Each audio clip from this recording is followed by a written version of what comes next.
feeding the poor, visiting the sick, discharging the army, acting as a statesman, acting as an arbiter, talking to the people, addressing the women, giving out the zakat, sewing his clothes, washing his house, shopping for the food, doing all the things that you and I do, and at night standing in prayer for 4 or 5 hours at a time, and in the day fighting the battles, discharging the armies, giving the ahkam and the rulings, explaining the Quran, instructing the people in behavior.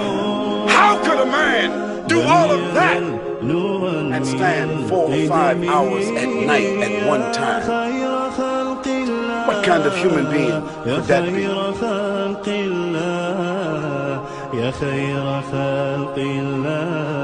He never wore silk. He never wore gold. He never dressed arrogantly. He never dressed ostentatiously. He never walked proud, arrogant. He never appeared in front of people like he was a king or an emperor, even when he was the absolute ruler. One could enter a hall like this, and the Prophet ﷺ could be sitting among his companions. And it was common for people to look around and want to think he should be sitting up someplace in a chair on a throne like other leaders. He should be wearing some gown of gold. He should be wearing some kind of crown. He should be a man with people around him serving him. But when they came in and they looked around, it was a common question: who is Muhammad? Where is he? No one could tell who was the Prophet ﷺ among his followers, because his clothes and what he ate and where he chose to sit was never different from the other people. You tell me, name one leader in the world that could compare with that.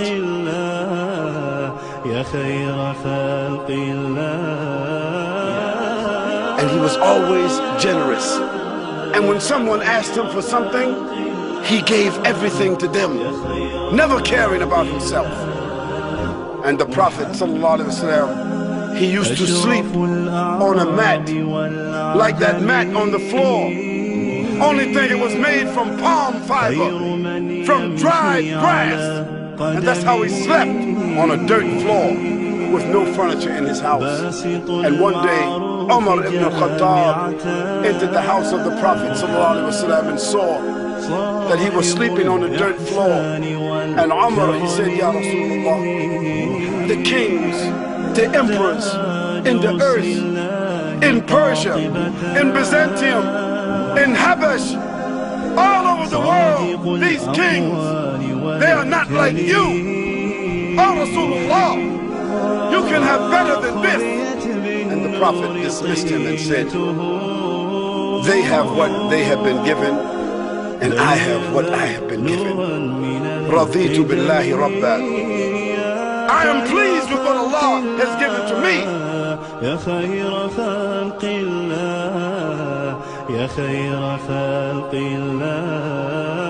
And even while he knew that some of his countrymen were conspiring to murder him, at that very time the Prophet ﷺ was holding a trust in his home, a trust they had given to him, a trust of money, a trust of valuables that they had given to him, because in Mecca, where he was born, he was known as Al-Amin, the most trustworthy.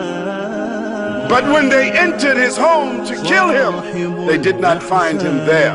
Instead, they found his cousin Ali, and he left Ali in his house when he escaped for only one reason, so that Ali radiallahu anh could give back to them the valuables, the money that they had entrusted with him years ago.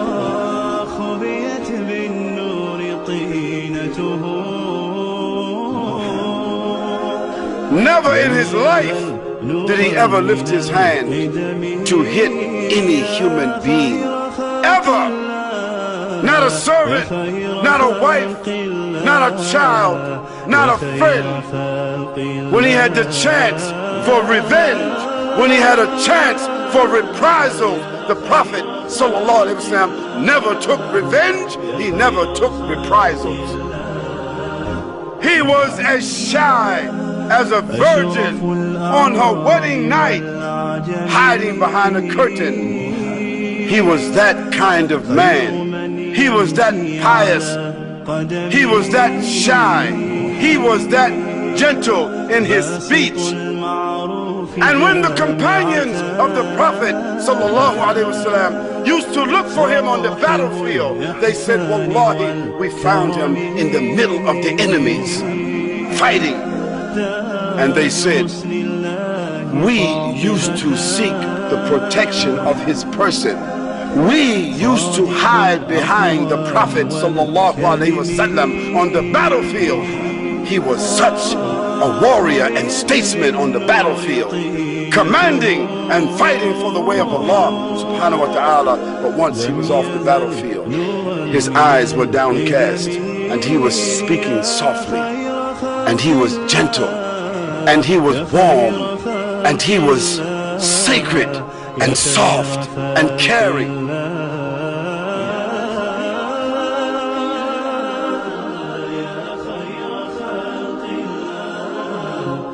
And there's no human being's life that has been documented in detail, personal and private, public, an open book for the world, like the life of the Prophet sallallahu alaihi wasallam.